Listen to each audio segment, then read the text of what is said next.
Guys, good morning. Ito araw ng Lunes. Umpisa na naman tayo. Tatakbo sa buong isang linggo. Kanya-kanya tayong assignment. Yung iba sa school, yung iba sa trabaho.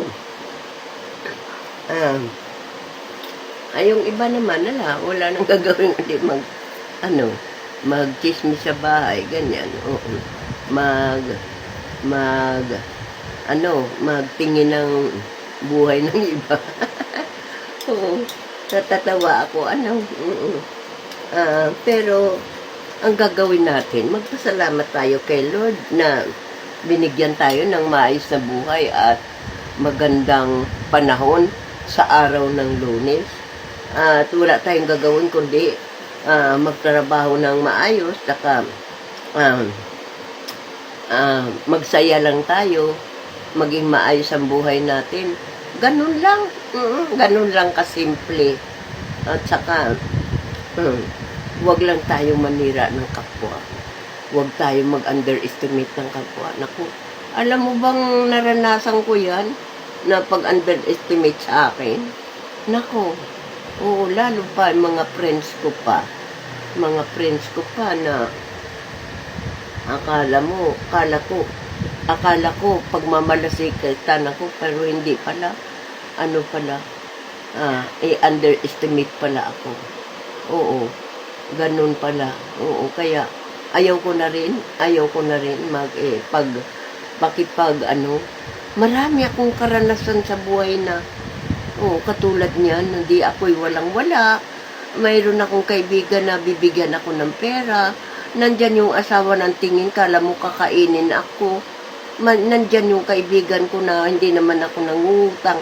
Yung anak parang kakainin ako, kala mo lagi ako nangungutang sa nanay niya. Mga ganun. Ang pangit, no? Ang pangit. Ayaw ko na. Suko ako. Oo.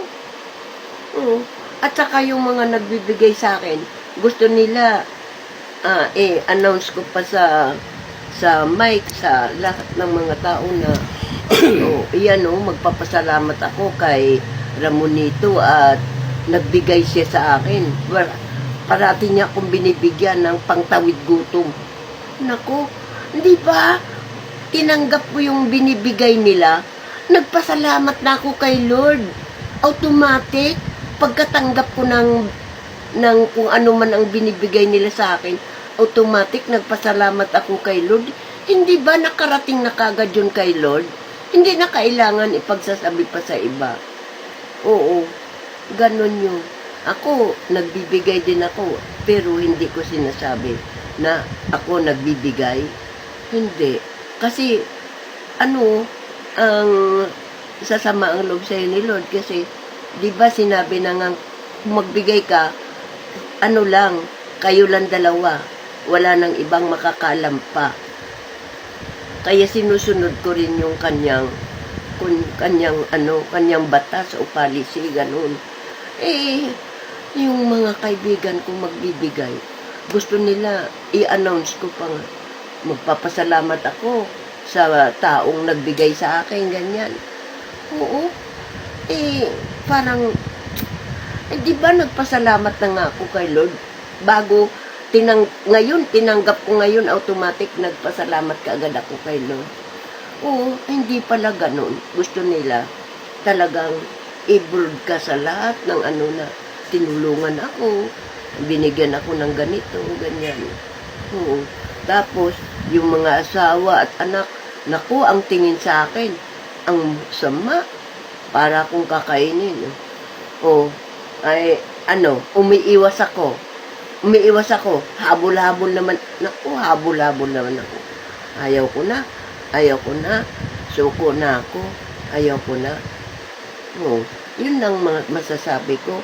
Motivation based sa mga taong kung kayo naaawa kayo sa kapwa nyo, magbigay kayo. Huwag nyo nang ipagsasabi. Di bali na lang yung nabigyan, kung ipagsisigawan niya, ay, binigyan ako ni ganun. Okay lang yun.